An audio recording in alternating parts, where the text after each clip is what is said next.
வணக்கம் வந்தன மக்களே, இது தமிழச்சி குரல், உங்களில் ஒரு குரல். இந்த காணொலியில் நீங்கள் பார்க்க போகிற சிறுகதை பொன்னிமலை தீவு. தீவில் நிறைய துஷ்ட சக்திகளும் அமானுஷ்யமான விஷயங்கள்லாம் நடக்குது. அதை எப்படி ஹீரோ ஹேண்டில் பண்ணி அந்த தீவை காப்பாற்றுறாரு, வாங்க கதைக்குள்ளே போய் தெரிஞ்சுக்கலாம்.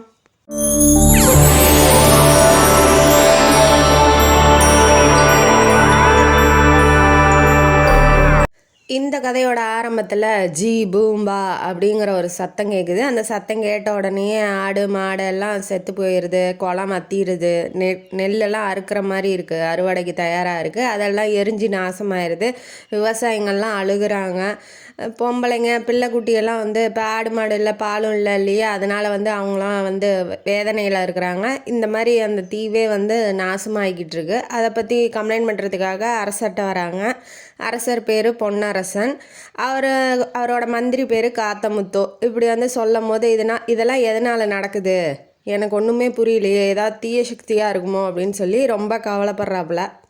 எதாக இருந்தாலும் பார்த்துக்கலாம், சரி ஜோசியக்காரங்கெல்லாம் கூப்பிடுங்க, எதனால் நடக்குது அப்படின்னு சொல்லி அவங்க சொல்லுவாங்க அப்படின்னு சொல்லி ஊரில் இருக்க ஜோசியக்காரன்லாம் கூப்பிட சொல்லி ஒரு அறிவிப்பு விட்றாப்புல. உடனே ஆஜராகிடுறாங்க அரசவையில். எல்லாரும் எதனால் நடக்குதுன்னு தெரியல அரசரே, என்ன பண்ணோன்னு தெரியல அப்படின்னு சொல்லும் போது ஒரே ஒருத்தர் மட்டும் எழுந்திரிச்சு, அரசரே நீங்கள் உங்களோட அப்பா பண்ண பாவத்தினால தான் இந்த மாதிரிலாம் நடக்குது அப்படின்னு தைரியமாக சொல்லும் போது, என்ன சொல்கிறீங்க, எனக்கு ஒன்றுமே புரியலையே, எங்கள் அப்பா என்ன பண்ணார் அப்படின்னு சொல்லி அரசர் கேட்குறாப்புல. அவர் என்ன பண்ணார் அப்படின்னா, அந்த நாட்டிலேயே மிகச்சிறந்த படை தளபதி, நல்ல புத்திசாலி, அறிவானவர் நரசிம்மர். அவர் அவங்க அப்பா காலத்தில் தளபதியாக இருந்தாப்புல. அவரை சந்தேகப்பட்டு விஷம் வச்சு கொண்டிருப்பாங்க. அது யாரால் அப்படின்னா, இப்போ இருக்கிறாப்புல மந்திரி காத்தமுத்து, பொலிட்டிக்கல் இதுதான், அரசியல் இது சூழ்ச்சி, அரசியல் சூழ்ச்சினால் அவர் சாகடிக்கப்பட்டார். தான் காத்தமுத்து இருக்கார் இல்லையா இப்போ மந்திரியா, அவர் தான் வரணும் மந்திரியா, தனக்கப்புறம் தன்னோட பையன் ஆட்சி பண்ணணும். அவன் பையன் பேர் வெங்கன். அவன் ஆட்சி செய்யணும், அரசனை எப்படியாவது சமயம் பார்த்து கழுத்த இருக்கணும்னு வெயிட் பண்ணிகிட்டு இருக்கான். இப்போ அவன் தான் நரசிம்ம மேலே பழியை போட்டு ஒரு ஜோசியக்காரனை கூப்பிட்டு, இந்த மாதிரி அவன் உங்களுக்கே துரோகம் செஞ்சு நாட்டை கைப்பற்றலாம் அப்படின்னு சொல்லி நினைக்கிறான் அப்படின்னு ஒரு பொய்யை சொல்லி அதை அரசரை நம்ப வச்சு, அதாவது இப்போ இருக்கிறவர் இல்லையா பொன்னரசனோட அப்பாட்ட சொல்லி நம்ப வச்சு அவருக்கு சாப்பாட்டில் விஷத்தை வச்சு கொன்று இப்போ காத்தமுத்து மந்திரியாக இருக்கிறான். அந்த அரசரும் செத்து போயிட்டாரு. அதுக்கப்புறம் அவரோட பையன் பொன்னரசன் தான் இப்போ ஆட்சி பண்ணிகிட்டு இருக்காப்புல. இப்போ இவரையும் எப்படா கொலை பண்ணலாம் சமயம் பார்த்துக்கிட்டு இருக்காப்புல காத்தமுத்து. ஏன்னா அவன் பையன் வரணும்ல, இதானே வழக்கமாக வந்துகிட்ருக்கு அரசியலில். அதனால் அவர் நினச்சிட்டு இருக்காப்புல. இப்படி சொன்னோன்னே இவர் பொய் சொல்கிறாரு, இவர் ஜோசியக்காரரே இல்லை, இந்த மாதிரி இவன் ஏற்கனவே பொய் சொல்லி அவனை கொண்டிருக்கான் இல்லையா, இப்போ இவன் சொல்லும் போது அவன் நம்ப மாட்டேங்கிறான். அதனால் இதெல்லாம் கேட்காதீங்க அரசரே அப்படின்ன வாட்டி, பொறுமையாக இருங்க மந்திரியே, எனக்கு நாடு தான் முக்கியம், அவர் என்ன சொல்லிட்டோன்னு முதல்ல கேட்கலாம் அப்படின்ன வாட்டி, அந்த நரசிம்மர் இருக்கார் இல்லையா விஷம் வச்சு கொண்டாங்கள்ல, அவங்களோட பையன் பாதாள சிறையெல்லாம் அடைச்சி வச்சுருப்பாங்க சின்ன வயசுலேருந்து.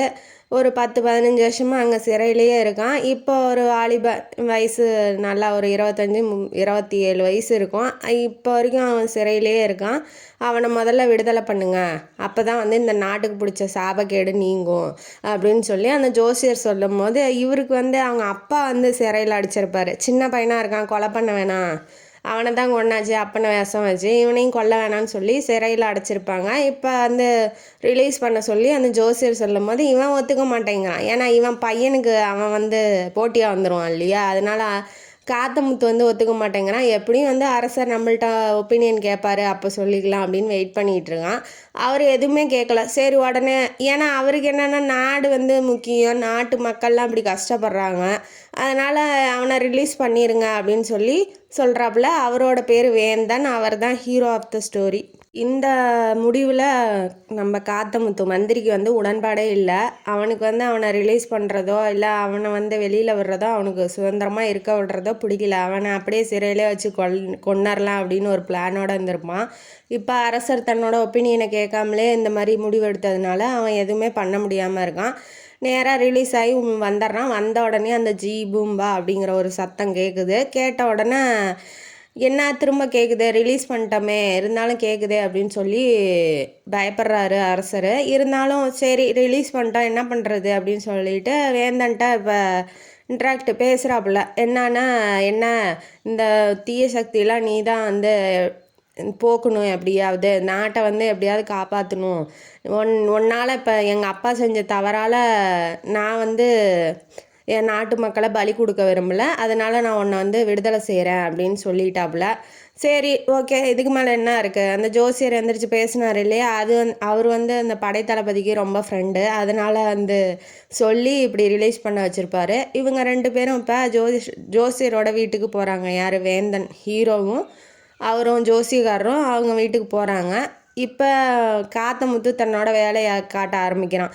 அரசர்கிட்ட போய் மூட்டி விட்றான். என்னன்னா இப்படி ரிலீஸ் பண்ணி விட்டீங்க, அவன் போய் ஒரு கும்பலாக ஒரு நாட்டில் மக்களை படையை திரட்டிக்கிட்டு உங்களுக்கு எதிராக திருப்பிட்டு உங்கள் அரசு பதவியே பிடிங்கிட்டா நீங்கள் என்ன பண்ணுவீங்க, ஏன் என்னை கேட்காம முடிவு எடுத்தீங்க அப்படின்னு சொல்லி சொல்கிறான். இதெல்லாம் தேவையில்லாத ரிஸ்க்கு அரசரே, எதுக்கு எடுக்கிறீங்க, இப்போ அவனால் ஏதாவது பிரச்சனை வந்தால் நீங்கள் என்ன பண்ணுவீங்க, இவனை ரிலீஸ் பண்ணுறதுக்கும் ஜீபும் அந்த நாட்டை விட்டு போகிறதுக்கும் என்ன சம்மந்தம் இருக்குது, இது எனக்கு ஒன்றுமே புரியல அரசரே அப்படின்னு சொல்லி அரசரை குழப்பி விட்றான். சரி நான் பண்ண தப்புனா என்ன பண்ணுறது, என்னோட அரச பதவிக்கே ஆபத்தாயிடுச்சுன்னா இப்போ எல்லாத்துக்கும் இருக்கிறது தானே, தன்னோட பதவிக்கே ஆப்பு வந்துடுச்சுன்னா என்ன பண்ணுறது அப்படின்னு சொல்லிட்டு, சரி நீ போய் உடனே பிடிச்சிட்டு வந்துடு, ரிலீஸ் பண்ணோன்னா நீ போய் பிடிச்சிட்டு வந்து ஜெயிலில் போட்டுரு அப்படின்னு சொல்லி மந்திரிகிட்ட ஆர்டரை போட்டு அவர் போயிடுறாப்புல. இவர் வந்து சும்மாவே அவனை எப்படா கொலை பண்ணலாம், பிடிச்சி ஜெயிலில் போடலான்னு இருந்தாப்புல. இவர் சொன்னோன்னா ரெடி ஆகிட்டாரு. அவங்க ஜோசியக்கார வீட்டுக்கு போகிறாப்புல. ஜோசியர்கார வீட்டில் வந்து அவர் இல்லை. அவர் வந்து குதிரையை எடுத்துக்கிட்டு இந்த நாட்டு மக்கள்லாம் ஏன் இப்படி கஷ்டப்படுறாங்க அப்படின்னு சொல்லிட்டு போயிட்டே இருக்கும்போது இதுக்கு என்ன வழி அப்படின்னு சொல்லி தேடிட்டு போகிறாப்புல ஹீரோ. ஆனால் அந்த வீட்டில் அவர் இல்லை. இப்போ ஜி பூம்பா அப்படிங்கிற ஒரு சத்தத்தோட பெரிய புயல் மாதிரி வருது. புயல் மாதிரி வந்தோடனே அவரை என்ன பண்ணுறதுனே ஒன்றுமே புரியல. யார், வேந்தன், அதாவது ஹீரோ வந்து என்ன பண்ணுறதுனே ஒன்றுமே புரியல. அந்த புயலில் சிக்கிறாரு, தூக்கி அடிச்சிருது. அந்த பக்கம் அடித்தோடனே ஒரு குகைக்கு முன்னாடி போய் விழுந்துடுறாப்புல.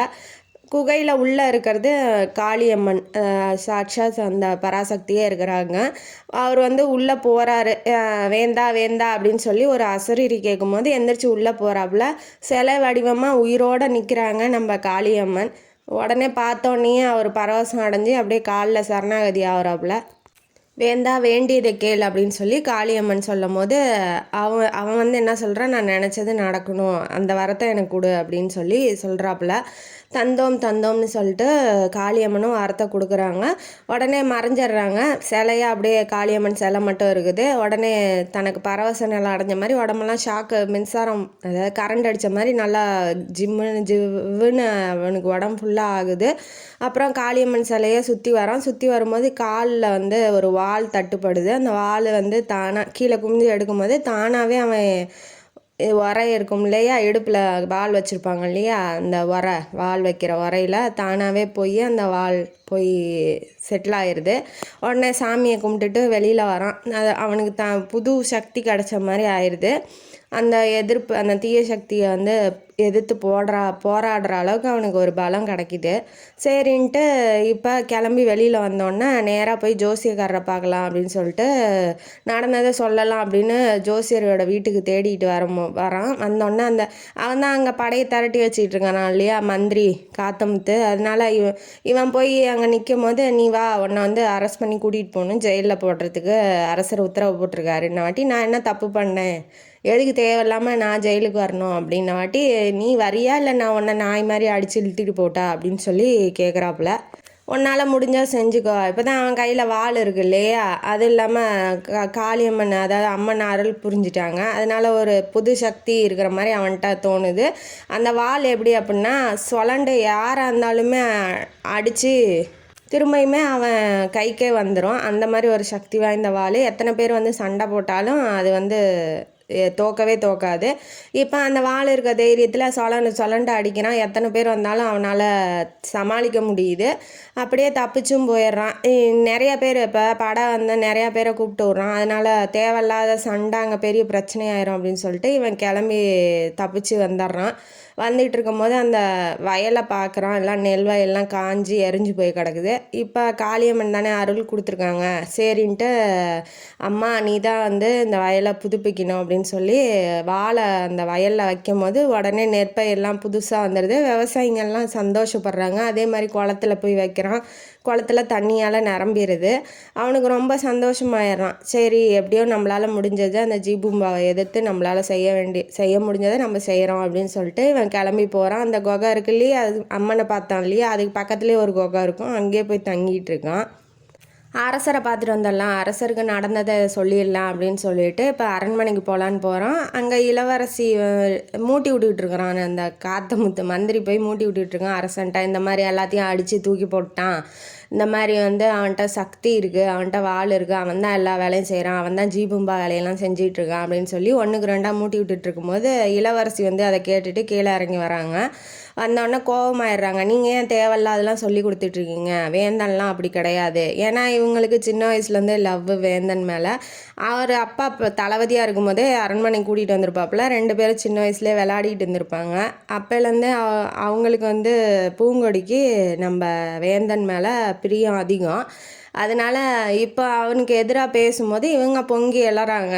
அப்படிலாம் இருக்காது, அவன் நல்லவன், அவனோட வீரமும் நாட்டுக்காக தான் இருக்கும், நீங்கள் வந்து தேச துரோகின்னு அவனை சொல்கிறதுல நான் ஒத்துக்க முடியாதுன்ன வாட்டி இவங்க 2 பேரும் பேசிகிட்டு இருக்கும்போது இவங்க திடீர்னு வரவும் அவன் மந்திரி பயந்துடுறான்.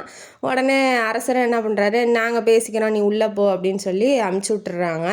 எப்போவுமே வந்து பேச மாட்டாங்க. இப்போ வந்து பேசும்போது அரசருக்கும் ஆச்சரியமாக இருக்குது. சரின்னு உள்ளே போயிடுறாங்க. இவன் வந்து என்ன பண்ணுறான்னா அவனுக்கு எதிராக பிளான் பண்ணிகிட்ருக்கான். எப்படியாவது கொலை பண்ணணும், அவன் வந்து உயிரோடு இருக்கக்கூடாதுன்னு சொல்லி பிளான் பண்ணுறத பூங்கொடி வந்து எப்படியாவது வேந்தன்ட்ட சொல்லிடணும், ஹீரோட்ட சொல்லிடணும்னு நினைக்கிறாங்க. அதனால் நைட்டு என்ன பண்ணுறாங்க, மாறுவேஷம் இந்த வேலை செய்வாங்க இல்லையா பணிப்பெண்கள் மாதிரி மாறுவேஷம் போட்டுட்டு கீழே இறங்கி வராங்க 2 பேர்த்த கூட்டிக்கிட்டு. இப்போ எங்கன்னா வேந்தனை போய் பார்த்துட்டு இவன் வந்து இப்படி கொலை பண்ண போகிறான்னு சொல்லணுங்கிறதுக்காக இப்போ அவனும் அரசரை பார்க்க அரண்மனைக்கு வரான் இல்லையா, அதனால யாரது அப்படின்னு சொல்லி கேட்கும்போது அவள் பயந்துடுறா.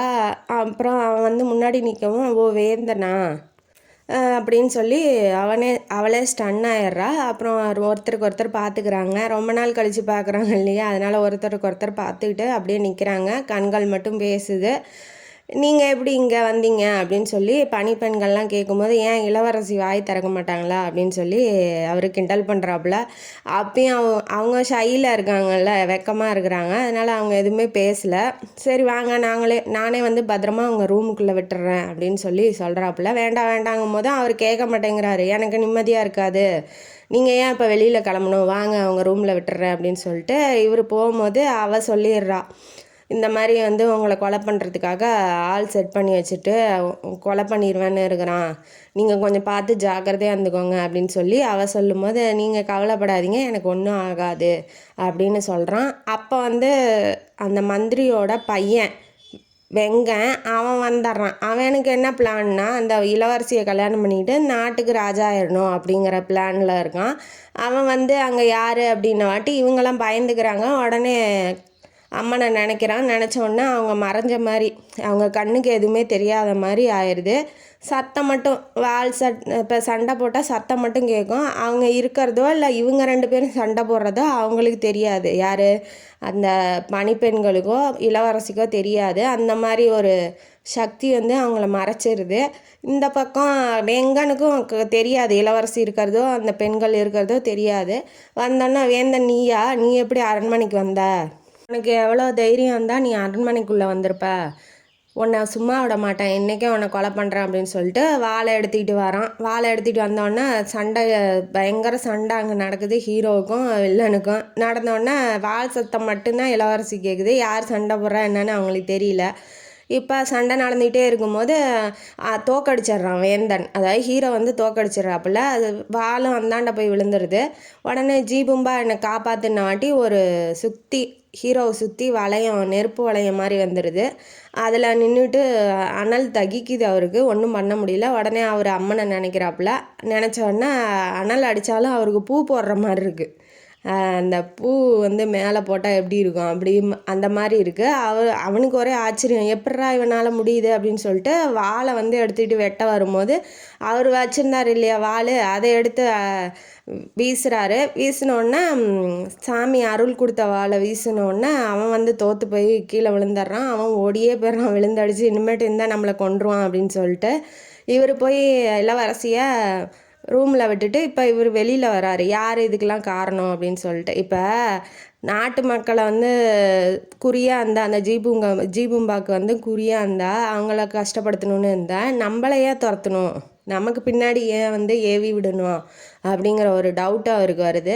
சரின்ட்டு யார் என்னன்னு கண்டுபிடிக்கணும், இது வந்து அந்த மந்திரி காத்தமுத்தோட வேலையாக தான் இருக்கும் அப்படின்னு சொல்லி நினைக்கிறாப்புல.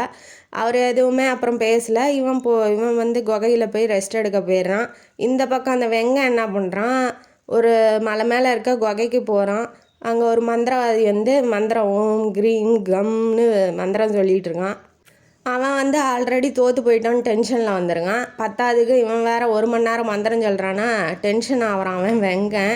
இருந்தாலும் பரவாயில்ல, என்ன பண்ணுறது, கழுதைக்கு வாக்கப்பட்டால் வாங்கி தானே ஆகணும். அந்த மாதிரி எப்படியும் தேடி வந்துட்டான். அவன் முடிச்சு தொலைகிட்டு மந்திரத்தன்னு நின்றுட்டுருக்கான். ரொம்ப நேரம் ஆகுது. அது ஒரு மாதிரி சவுண்டு கொடுத்து அவனை வந்து எழுப்புறான், மந்திரவாதி அப்படின்னு சொல்லி கேட்கும்போது அவன் என்ன சொல்கிறான், ஓ வெங்கா நீயா, எப்போ வந்த அப்படின்னாட்டி அரசரை என்ன பண்ணிட்டா, கொலை பண்ணிட்டியா, ராஜா ஆயிட்டியா அப்படின்னு சொல்லி கேட்குறாப்புல. இப்போ இவங்க 2 பேர்த்துக்கு என்ன கதைன்னு இங்கே தான் சொல்கிறாங்க. என்ன கதைன்னா, இவன் வெங்கா வந்து மந்திரவாதிக்கிட்ட ஒரு டீல் போட்டிருப்பான். என்னன்னா, நான் ராஜா ஆகிட்டா நீ மந்திரி ஆயிரு, நம்ம 2 பேரும் சேர்ந்து இந்த பொன்னிமலை தீவையே ஆளலாம் அப்படின்னு சொல்லியிருப்பான். அவனும் வந்து ஓகே, இது நல்ல காரியமாக தானே இருக்குது, மந்திரி ஆனால் நல்லது தானே அப்படின்னு சொல்லி அவனும் ஒத்துக்கிட்டு இருப்பான்.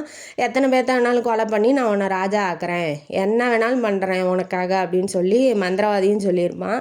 அதனால் அவன் மேலே நம்பிக்கை வச்சு இவனும் வந்து நாட்டில் போய் எல்லா ஜீபும்பாலையும் ஏவி விட்டுக்கிட்டு எல்லாம் பண்ணிகிட்ருக்கான்.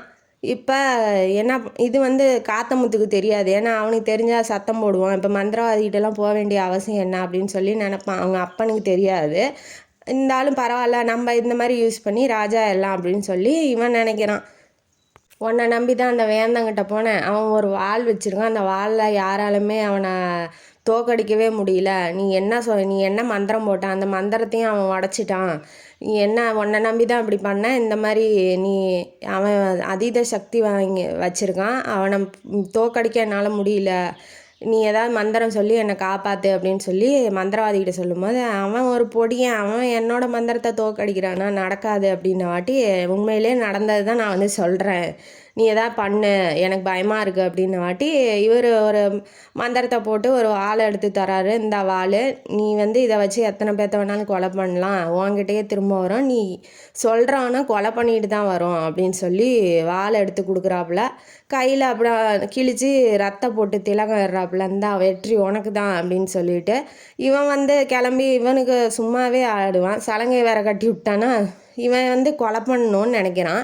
யார் நினச்சாலும் அவனை கொலை பண்ணிட்டு தான் வரும்னு வாள் அப்படின்னு சொல்லியிருக்கான். இவன் ட்ரை பண்ணலாம், மந்திரவாதி மேலேயே ட்ரை பண்ணலாமா அப்படின்னு சொல்லி முதல்ல நினைக்கிறான். வேணாம், இவன் வந்து நம்ம ராஜா ஆகிற வரைக்கும் தேவை, அதனால் வேண்டாம் அப்படின்னு சொல்லிட்டு வெளியில் வரான். இவன் புத்தி பாருங்க எப்படி இருக்குது அப்படின்ட்டு. அப்புறம் வெளியில் வந்து மேலே பார்க்குறான், கழுகு ஒன்று பறந்துகிட்டு இருக்கு. சரி, அதை டார்கெட் பண்ணலாம் அப்படின்னு சொல்லிட்டு வாளை தூக்கி எறிகிறான். கழுகை போய் கொண்டுட்டு வான்னு. அதுவும் கொண்டுட்டு வந்து திரும்ப அவன் கையிலேயே வந்து நிற்கிது வாள். உடனே அந்த கழுகு செத்ததை பார்த்துட்டு, இதே மாதிரி தான் வேந்தா, நீயும் சாவ போகிற. அந்த வேலோட ஸ்ட்ரைட்டாக அவன் தூங்கிட்டு இருக்க குகைக்கு போகிறான். போனோடனே வாடா சண்டை போடலான்னு சொல்லி அவன்கிட்ட வம்பிழுத்தோடனே இவனும் சண்டை போடுறான், அவனும் சண்டை போடுறான். கடைசியில் வந்து வாளை வந்து வேந்தனோட நெஞ்சிலேயே இறக்கிடுறான். அம்மா தாயே அப்படின்னு சொல்லும் போது அந்த வாளை அவனால் உருவவே முடியல வெங்கனால். இப்போ நெஞ்சில் குத்திட்டான், அதை இழுக்க முடியல அவனால், அப்படியே பிடிச்சிக்கிச்சு. திரும்ப இழுத்து இழுத்து பார்க்குறான், ஒன்றும் முடியல. அப்புறம் உடனே ஜீபும்பா அப்படின்னு சொல்லிட்டு இவன் அம்மனை கூப்பிட்டா அவன் ஜீபும்பாவை கூப்பிட்றான். கூப்பிட்டோன்னே ஒரு உதச்சி வாழை இழுத்துட்றான், வெளியில் வந்துடுது. ஆனால் அவனுக்கு எந்த விதமான காயமே ஏற்படலை. ரத்தம் வலியும் இல்லை ஏதாவது ஒரு காயம் இருக்கும் இல்லையா நெஞ்சில் குத்துனதுக்கு, அந்த மாதிரி எதுவுமே வேந்தனுக்கு ஆகலும் போது அவன் ஆச்சரியமாகறான், பயந்துடுறான். என்னடா அது நெஞ்சில் குத்திருக்கோம் ஒன்றுமே ஆகலை அப்படின்னு சொல்லிட்டு பயந்துட்டு ஓடிடுறான். ஆல்ரெடி அவன் வீரன் இல்லையா, அவன் வந்து தோக்குற மாதிரி ஆனவுடனே இவன் வந்து வெங்கம் வந்து ஓடிடுறான். அவன் மீறி வேலை பாய்ச்சி வர, அதாவது வாளை வந்து எடுத்துக்கிட்டு வரும்போது அவன் ஓடிடுறான். நம்ம எதுக்கு மேலே இருந்தால் உயிர் தப்பிக்கிறது முடியாத காரியம் அப்படின்னு சொல்லிட்டு ஓடிடுறான். இந்த பக்கம் மன்னருக்கு உடம்பு சரியாமல் போயிடுது. ரொம்ப உடம்பு முடியாமல் ஆயிட்டாப்புல. எப்படியாவது காப்பாற்றணும் அப்படிங்கிறதுக்காக மருந்து ஜோசியக்காரர் இருக்கார் இல்லையா, வேந்தனோட ஃப்ரெண்டு, அவர் என்ன பண்ணுறாரு, மருந்து எடுத்துக்கிட்டு போகிறாப்புல. அந்த காத்தமுத்து எப்படா ராஜா சாவான், நம்ம வந்து ராஜா நம்ம பையனை ஆக்கிடலாம், நம்மளும் மந்திரியாகவே இருந்து இந்த தீவையே ஆளலான்னு சொல்லி இருக்கான். எந்த விதமான சிகிச்சையும் தரமாட்டேங்கிறான் அரசருக்கு. பூங்கொடி வந்து பயந்துக்கிறா. ஐயோ அப்பா அப்படி கிடக்குறாரு, நாடு இப்படி இவனுங்க கையில் போயிடுச்சுன்னா என்ன பண்ணுறது, வேந்தனை வேற காணோம் அப்படின்னு சொல்லி ரொம்ப கவலைப்படுறா. உடனே வந்துட்டு வேந்தனும் ஜோசியரும் மருந்து எடுத்துக்கிட்டு அரசருக்கு மருந்து எடுத்துக்கிட்டு அரண்மனைக்குள்ளே நுழையும் போது இவன் விட மாட்டேங்கிறான். காத்தமுத்து, நீங்களாம் வரக்கூடாது, உள்ள அரசர் பார்க்க மாட்டேன்னு சொல்லிட்டார், அவரே முடியாமல் கிடக்குறாரு, பார்க்க மாட்டேன்னு சொல்லிட்டாரு அப்படின்னு சொல்லி இவன் சொல்கிறான். இருந்தாலும் என்ன பண்ணுறது, ஒன்றும் பண்ண முடியல. சரின்ட்டு அவன் வேறு வழியாக பின்னாடி பக்கமாக வந்து மேலே ஏறி பூங்கொடிக்கு ஆறுதல் சொல்லிட்டு அவளை ஹக் பண்ணி, பயப்படாத நான் இருக்கேன், நீங்கள் எந்த விதமான கவலையும் படாத, நான் வந்து காப்பாற்றிடுறேன், நாட்டையும் காப்பாற்றுறேன், உங்கள் அப்பாவையும் காப்பாற்றிடுவேன், நீ ஒன்றும் பயந்துக்காத அப்படின்னு சொல்லி ஆறுதல் சொல்லிட்டு அந்த மருந்தை கொடுக்கும்போது இவன் வந்துடுறான். வெங்கம் வந்து தட்டி விட்டுட்டுறான். அங்கே ஒரு சண்டை நடக்குது, அவனுக்கும் இவனுக்கும், ஹீரோக்கும் வெங்கனுக்கும் நடக்குது. சண்டை நடக்கும்போது பூங்கொடி வந்து போயிடுறா. இப்படி அப்பா கிடக்குறாரு, இவனுங்க 2 பேரும் சண்டை போட்டுட்ருக்காங்க, இவனை சொல்லிடுறான், நீ போ ரூமுக்கு போ அப்படின்னு சொல்லி ஹீரோ சொல்லிடுறாப்புல. அதனால அவளும் போயிடுறா. போனோடனே இவங்க 2 பேரும் சண்டை போட்டுட்ருக்கதை பார்த்துட்டு காத்தமுத்தும் வந்து ஜாயின் பண்ணிக்கிறான். இவன் எப்பட்றா உள்ளே வந்தான் அப்படின்னு சொல்லிட்டு அவனுங்க 2 பேரும் சேர்ந்தே சண்டை போடுறானுங்க. எப்போதும் போல் வெங்கம் ஜீபும்பா என்னை காப்பாற்று அப்படின்னு சொன்னோன்னே அந்த இடமே வந்து காற்று வேகமாக அடிக்குது. அதனால் அவனால் பார்க்க முடியல சரியா. உடனே இவன் வந்து ஓடி போயிடுறான். இவனும் அவங்க அப்பனும் ஓடி போயிடுறான் அவனோட வாழ்வீச்சுக்கு பயந்து. சரின்ட்டு அந்த மருந்தும் அவனால் கொடுக்க முடியல இல்லையா, அவன் வந்து தட்டி விட்டான் அந்த வெங்கம். அதனால் அரசருக்கும் ரொம்ப முடியாமல் படுத்து கிடக்குறாரு. உடனே பூங்கொடிக்கிட்ட போகிறான். பூங்கொடிக்கிட்ட என்ன சொல்கிறான் அப்படின்னா, நீ கவலைப்படாத, நான் அந்த ஜீபும்பாவை கண்டுபிடிச்சி அழிச்சிட்டு தான் திரும்ப உன்னை வந்து பார்க்க வருவேன், நீ பயப்படாமல் இங்கே இரு அப்படின்னு சொல்லிட்டு இவர் போகிறாப்புல. போனவுடனே அந்த ஜீபும்பா எங்கே இருக்குது எப்படி இருக்குது அப்படின்னு சொல்லி கண்டுபிடிச்சிட்டு போயிட்டுருக்கும்போது இவன் தனியாக வரான் அப்படின்னு சொல்லிட்டு இந்த மந்திரவாதி என்ன பண்ணுறான், ஜீபும்பா அனுப்பிச்சி விட்டு எல்லாம் அந்த புயல் மாதிரி அடிக்கிறது. குதிரை வந்து போக மாட்டேங்குது, ஒரு டயத்துக்கு மேலே அந்த புயல் அடிக்கவும் இவன் ஓட்டி பார்க்குறான், அது வந்து போகவும் மாட்டேங்குது, ஒரே தவளையே நின்றுது. சரி இது வந்து தீய சக்தி தான், எங்கே இருக்கா, உடனே வா, என் கண்ணு முன்னாடி வா, உன்னை அழிக்காமல் விட மாட்டேன் அப்படின்னு சொல்லி சத்தம் போடும்போது பாறையெல்லாம் உருண்டு வருது. உடனே என்ன பண்ணுறாங்க, சாமி மேலே, அதாவது அம்மன் மேலே வந்து சொல்கிறாப்புல. உடனே தாயே பராசக்தி மேலே உடனே இந்த பாறையெல்லாம் நிற்கணுன்னாட்டி அது உருண்டுகிட்டு வந்தது அப்படியே நின்றுது. இவனுக்கு மந்திரவாதி இதை பார்த்துட்டு இருந்தான் மலை மேலே நின்று. அவனுக்கு ஒரே ஆச்சரியம், இவனால் எப்படி தடுத்து நிறுத்த முடியுது, சரி இவனுக்கு சக்தி இருக்க மாட்டேங்குதுன்னு இப்போ மந்திரவாதிக்கும் ஹீரோவுக்கும் சண்டை.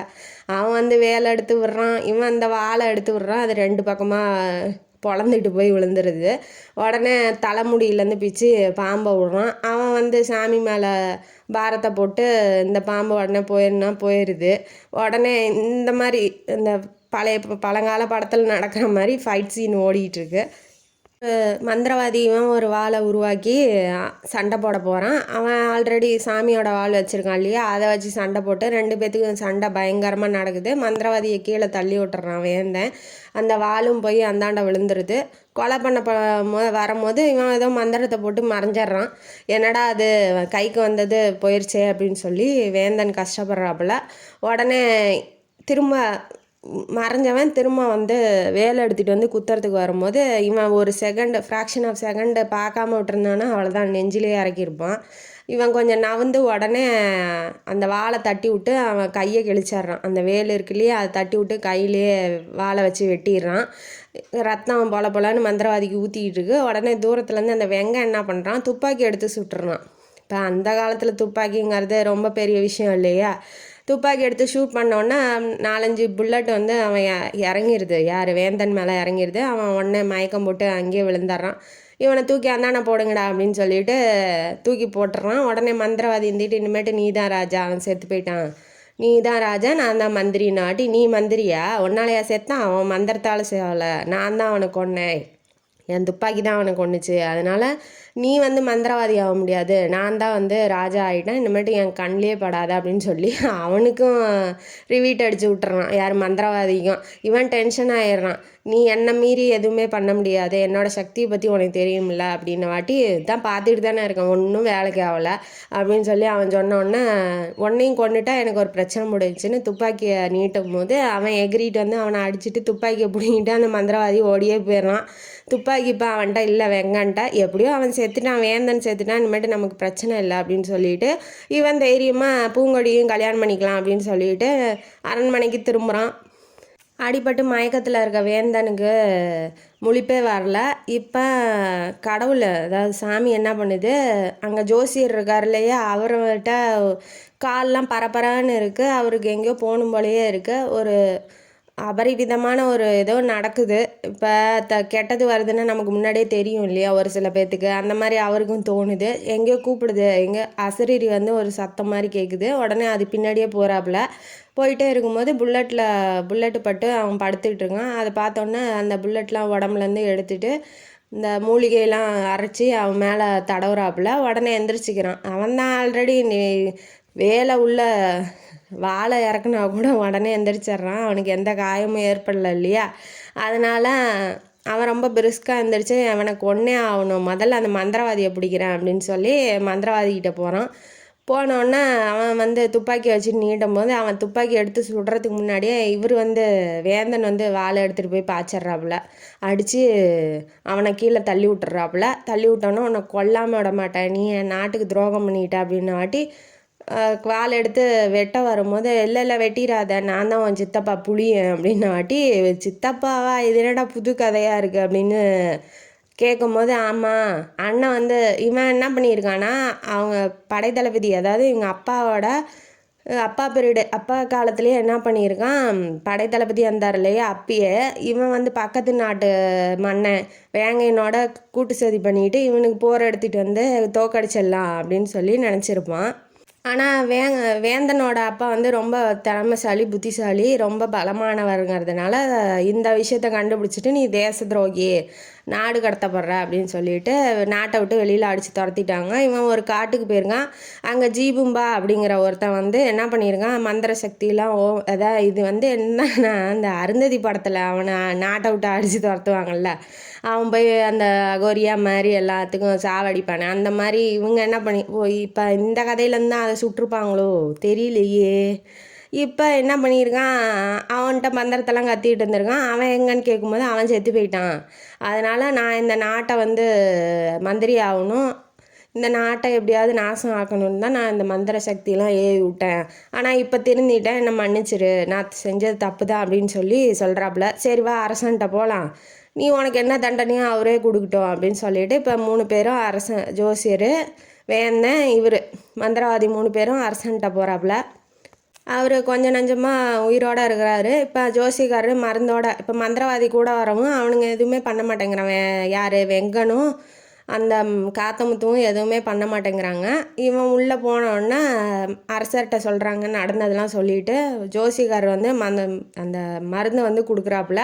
கொஞ்சம் உடம்பு கொஞ்சம் சரியாகுது. அவரே மருந்து கொஞ்சம் கொஞ்சமாக கொடுக்கும்போது அவருக்கு கொஞ்சம் நல்லா ஆயிடுறாப்புல. இவங்களுக்கு என்ன தங்கன்னா போய் பாதாள சிறையில் அடைச்சி வைங்க அப்படின்னு சொல்லிடுறாப்புல. சரி நம்ம பண்ணது தப்பு தானே அப்படின்னு சொல்லிட்டு இவங்க எல்லாம் கிளம்பி பாதாள சிறைக்கு போயிடுறாங்க. பூங்கொடியை வந்து கல்யாணம் பண்ணிக்கிறாரு நம்ம வேந்தன். பண்ணிக்கிட்டு அந்த நாட்டை நீ தான்ப்பா காப்பாற்றணும் அப்படின்னு சொல்லி மாமனார் சொல்லவும் அந்த தீவையே அவர் தான் வந்து அரசனாக ஆயிடுறாப்புல. வேந்தனோட ஆட்சியில் மக்கள் எல்லாம் சந்தோஷமாக இருக்காங்க. தீய சக்திகள் எதுவுமே அந்த பக்கம் வர்றதே இல்லை. இதனால் இதனால் பொன்னிமலை தீவோட மக்களும் நல்லா சந்தோஷமாக வாழ்கிறாங்க. இந்த கதையிலேருந்து நமக்கு என்ன தெரியுது? யாருமே குறுக்கு வழியில் எதையுமே சாதிக்க முடியாது. சாதித்த மாதிரி இருக்கலாம், ஆனால் உண்மையிலே சாதிக்க முடியாது. யாருமே வெற்றி பெற முடியாது குறுக்கு வழியில். உண்மை என்றைக்கா இருந்தாலும் தூங்குற மாதிரி இருந்தாலும் உண்மை ஜெயிக்கும் அப்படிங்கிறது இந்த கதையோட கருத்து. இந்த கதையும் காணொலி உங்களுக்கு பிடிச்சிருந்தா லைக் பண்ணுங்கள், ஷேர் பண்ணுங்கள், சப்ஸ்கிரைப் பண்ணுங்கள், கமெண்ட் பாக்ஸில் கமெண்ட் பண்ணுங்கள். நன்றி மக்களே.